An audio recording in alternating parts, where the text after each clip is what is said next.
बिस्मिल्लाहिर्रहमानिर्रहीम अस्सलाम वालेकुम। आज इंडिया के पंजाब के ख़ास तौर पर कई कंटोनमेंट बोर्ड के एरियाज़ में आज बिजली उन्होंने बंद कर दी। और आप इमेजिन कीजिए कि बिजली इस लेवल की बंद की कि वहाँ पर अगर कोई बाइक भी जा रही थी लाइट्स के साथ तो उसकी लाइट बंद कर दी, गाड़ियाँ जा रही थी तो उनकी हेडलाइट बंद करवा दी। और इस वक्त जो सूरत हाल पैदा हुई है वो इंडिया के कई शहरों में उन्होंने बिजली बंद करवा दी है। अब टोटली मुकम्मल ब्लैकआउट हो रहा है और इस ब्लैकआउट के अंदर दो तरह की सूरत हाल पैदा हुई है। ये आखिरी दफ़ा इस तरह का ब्लैकआउट हुआ था 1971 के अंदर, जब इंडिया और पाकिस्तान की उस वक्त जंग, जाहिर सी बात है बांग्लादेश का मामला था तो उनको अंदाज़ा था कि पाकिस्तान इंडिया पर भी अटैक कर देगा तो लड़ाई बढ़ जाएगी।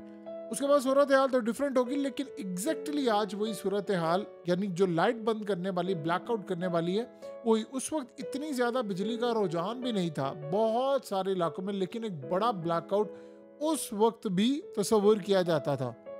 उस वक्त रेडियो पर एलानात थे, आप मोमबत्तियां बुझा दे, काफ़ी चीज़ें थी। अब जो सूरत हाल पैदा हुई है ये बड़ी हैरान कुन है। इन्होंने बहुत सारे इंडिया के इलाकों में बिजली बंद कर दी है और उसका मकसद क्या है? उसका मकसद ये है कि आप हर तरह की सूरत हाल के लिए तैयार है। देखिए, एक तो मिलिट्री एक्सरसाइज है, वो तो वो उसके ऊपर कर रहे हैं ताकि नीचे आप कोई लाइट ना जलाए, क्योंकि दुश्मन के जहाज जब जाते हैं, यानी लेट से अगर पाकिस्तान में ऐसी सूरत हो तो दुश्मन इंडिया के जहाज जब आते हैं तो हम भी लाइटें बंद कर देते हैं, तो ताकि उनको कोई क्लू ना मिल सके कि सिविलियन आबादी कहाँ होती है क्या। अब तो खैर बहुत सारी चीज़ें एडवांस हो चुकी हैं, लेकिन फिर भी इसका एहतियात किया जाता है। अब ये जो ब्लैकआउट की रिहर्सल हुई थी आज, ये असल में इसलिए थी कि इमरजेंसी की सूरत में जब जंग होगी तो आपकी बिजली जा सकती है। लड़ाई के दौरान बड़े पैमाने पर जब जंग होगी इंडिया पाकिस्तान की, और इस सूरत हाल में उन्होंने बताया है कि सिविलियन को रेडी रहना चाहिए। असल में ये एक आगाह करने के लिए होता है सिविलियंस को कि आप जंग के मामलात को सीरियस लें और जंग सर पर होने वाली है, लिहाजा इसकी तैयारी करें। फिर जो कंटोनमेंट बोर्ड होता है उसकी गाइडलाइंस होती हैं कि इंडिया और पाकिस्तान की जो जंग होने वाली है इसमें सिक्योरिटी हाई अलर्ट होगी, खासतौर पर बॉर्डर की साइड से। तो लिहाजा आपको इस सूरत हाल में किसी भी तरह से, यानी कोई पैनिक की सूरत हाल पैदा हो जाती है या कोई ऐसी सूरत हाल होती है तो आपने उसके लिए तैयार रहना है। यानी इस लेवल की अब तैयारी इंडिया में हो गई है कि उन्होंने मुख्तलिफ इलाकों में बिजली बंद करना शुरू कर दिया। रिहर्सल हो रही है, आधा घंटा, 1.5 घंटा, 2 घंटा। ये लोड शेडिंग नहीं है, वो पूरी तरह बंद करे और वहां पर किसी गाड़ी की लाइट भी जलने नहीं दे रहे। ये सूरत हाल आज प्रैक्टिस की गई है और ऑर्डर जारी किया गया था वहां के एसओएचओ को कि हर बंदा अपने अपने इलाके के अंदर मेक श्योर करे कि घर की कोई लाइट ना। पहले उन्होंने सबको वहां पर एरियाज में कहा, फिर उसके बाद सबको कहा कि आपने लाइट नहीं जलानी, और सबको कहा कि जो गाड़ी जा रही है सबको आप रोकें। तो आप यहाँ से अंदाजा कर लें कि जंग की उनकी तैयारी कितनी है, किस लेवल की है। राजनाथ सिंह ने क्या कहा है, ये सबसे अहम सूरत हाल है। राजनाथ सिंह आज आया और उसने आकर जो वहां पर बैठे हुए थे पंडित और सब, अब वो सारे एक बात कह रहे हैं कि मोदी कब अटैक करेगा, कब अटैक करेगा, हम बदला कब लेंगे, ऐसा क्या करेंगे। अब आईपीएल भी चल रहा है, उन्होंने उनको भी देखना है। लेकिन इस सूरत हाल में राजनाथ सिंह, ये बात ज़हन में रखिएगा, जिसको इस वक्त मॉस्को में होना चाहिए था, क्योंकि मोदी ने जाना था लेकिन मोदी तो जा नहीं पाया, तो मॉस्को में उसको होना चाहिए था। और मॉस्को में जाने के बाद वहाँ पर कोई मामला सामने रखते, क्योंकि वहाँ पर एक बड़ी परेड है और वहाँ पर एक तकरीब 80 साल, मोदी ने जाने से इनकार कर दिया वहाँ पर। फिर राजनाथ सिंह को भेजना था, वो नहीं गया। अब वो क्या कहता है, वो कहता है मैं आपको आया हूँ पैगाम देने के लिए। ये बड़ी अहम बात है। उसने कहा है कि, अब वर्ड सुनिए ज़रा, जैसा आप चाहते हैं वैसा होकर रहेगा, और आप मोदी को जानते हैं कि जो आपके दिल में इस वक्त ख्वाहिश बैठी हुई है मोदी वो करने के लिए जा रहा है। मैं आपको बतौर डिफेंस मिनिस्टर ये जवाब देने के लिए आया हूं कि आप लोग इस सूरत हाल में सिर्फ देखिए हम करने क्या जा रहे हैं, आपके दिल की तमाम ख्वाहिशें पूरी होने वाली। आपको पता है कि क्या ये मामला दिल की ख्वाहिशों का, इंडिया ने पिछले मोदी के आने के बाद से 10 साल में 2 से 3 तरह की ख्वाहिशें पैदा की है। नंबर 1, इंडिया की फौजें जाती हैं, मूवीज में दिखाएं, मीडिया पर दिखाएं, कुछ भी करें, इंडिया की फौजें जाती हैं और जाकर मुकम्मल तौर पर पाकिस्तान में दिखाते हैं मूवीज़ में कि ऑपरेशन करती हैं, रेड करती हैं और वहाँ पर बड़ी कार्रवाई करके वापस आती हैं। अब ये तो उन्होंने स्ट्राइक वाली बात की। उसके बाद अगली मूवीज़ में वो होता ये है कि वो पाकिस्तान जाते हैं और पाकिस्तान के इलाकों को कैप्चर करते हैं।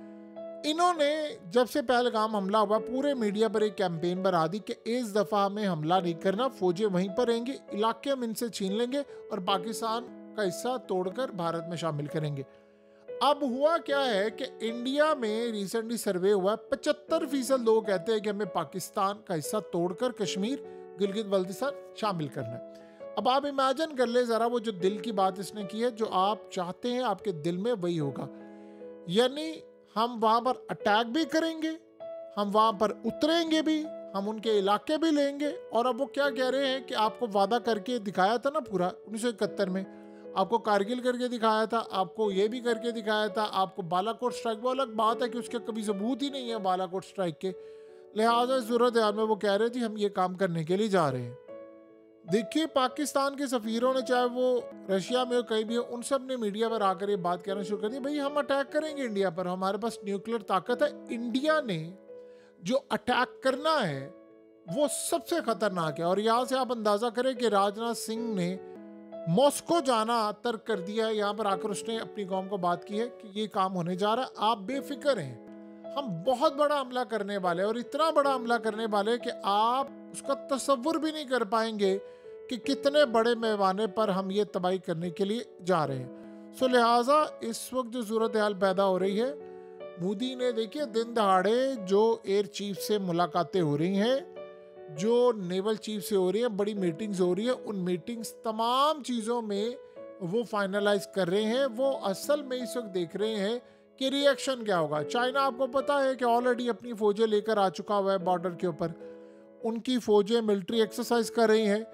और इस सूरत हाल के अंदर इंडियन नेशनल सतह पर आपको ये भी पता है कि जो हमला हुआ है आज, इतना बड़ा हमला हुआ इजरायली एयरपोर्ट पर, और दोबारा वो हमले होने जा रहे हैं। उन्होंने तो यमन के हुथियों ने तो ऑलरेडी कह दिया है कि तमाम फ्लाइट्स कैंसिल कर दें, कोई बंदा इसराइल के एयरपोर्ट से ना जाए। हमने हिट किया, जहाज़ उड़ गए, तो फिर हम जिम्मेदार नहीं हैं। ये जब सारे का सारा मामला होने जा रहा है तो आप उसका तसव्वुर करें और आप उसका अंदाज़ा कर लें कितने बड़े पैमाने पर ये जंगें छिड़ने वाली है। इंडिया और पाकिस्तान की खाली जंग नहीं रहेगी, ये जंग बड़े पैमाने पर आगे बढ़ जाएगी। सो लिहाजा अब उन्होंने वहाँ पर मुकम्मल प्रैक्टिस शुरू कर दी है, ब्लैकआउट्स वहाँ पर हो रहे हैं, वहाँ पर मुकम्मल तौर पर ये सूरत हाल हो रही है जिसका हम और आप अंदाज़ा लगा सकते हैं कि जंग से पहले ये मामला होता है। बहरहाल इस सूरत हाल में चाहे अमित शाह हो, चाहे ये तमाम लोग हो, ये सारे के सारे कह रहे। और मोदी ने एक बड़ी अजीबोगरीब स्ट्रेटजी अपनाई हुई है और वो बड़ी हैरान कुन है इस दफ़ा। और वो ये स्ट्रेटजी है कि इन लोगों ने इस दफ़ा कोई बड़े पैमाने पर मोदी के बयानात नहीं आ रहे। यानी उसने जो एक दो बयान स्टार्ट में दिए बस दे दिए, उसके बाद वो खामोश है। और बस उसके बाद वो मीटिंग पर मीटिंग कर रहा है, चाहे वो आर्मी चीफ से हो, नेवल चीफ से हो, एयर चीफ से हो, चाहे जिससे मर्जी हो, वो बस मीटिंग कर रहे हैं। सो लिहाजा इस वक्त कतन कोई मामला ऐसा सामने नहीं आ रहा कि जिसमें बयान दे रहे हैं। ऐसा लग रहा है कि इस दफ़ा ये सब इंतज़ार कर रहे हैं, ये वेट कर रहे हैं या तो आईपीएल का, क्योंकि देखिए इस वक्त अगर लेट से ये हमला करते हैं और आईपीएल ख़त्म होने में सिर्फ चंद दिन बाकी हैं, अगर इस टाइम ये हमला करते हैं तो फिर हो सकता है इनको तमाम जाहिर सी बात है निकालना पड़े, वो इवेंट सारी ज़िंदगी नुकसानदेह रहेगा और इस सूरत हाल के अंदर मामला काफ़ी ख़राब रहेंगे। ऐसा लग रहा है कि वो दो स्ट्रेटजीज चाह रहे हैं। एक तो वो आईपीएल के कंप्लीट होने का इंतज़ार करें, पॉसिबिलिटी है पहले भी वो हमला कर लें। दूसरा वो इंतज़ार कर रहे हैं कि आहिस्ता आहिस्ता हाइप इतनी क्रिएट हो चुकी है, क्योंकि पाकिस्तान का तो उनको पता है कि उन्होंने तो प्रीएम्प्टिव स्ट्राइक नहीं करना, अटैक नहीं करना, जब भी करना है वो हमने ही करना है। तो हम इतने दिन वेट कर ले, उसके बाद पाकिस्तान भी ठंडा हो जाए, जब वो कूल डाउन हो तो हम हमला कर दें। ये असल में वो चाणक्य की जो आइडियोलॉजी है ये उस पर बिलीव करते हैं और उसमें होता ही है कि डिलेड ड्राइड अटैक, यानी आप एक तो डिले करें और दुश्मन के वसाइल को मुकम्मल तौर पर इस्तेमाल करें, उसको एग्जॉस्ट कर दें बुरी तरह और फिर आप अटैक करें।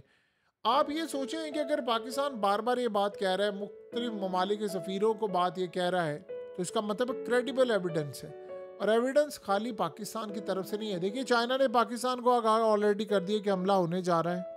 अमेरिका के तौर से तो आपको पता है, अगर जेडी वेंस ने बात कह दी है, ये सब ने बाकियों ने कह दिया ट्रम्प के कहने पर भाई आप अटैक कर दें, तो आप बताइए कि सूरत हाल रुक सकती है।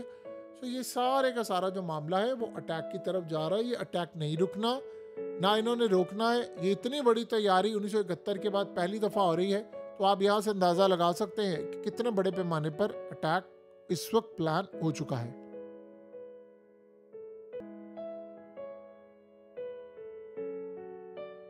हकीकत टीवी को सब्सक्राइब करना मत भूलें, वीडियो को लाइक करें, शेयर करें और कमेंट सेक्शन में अपनी राय का इजहार ज़रूर करें।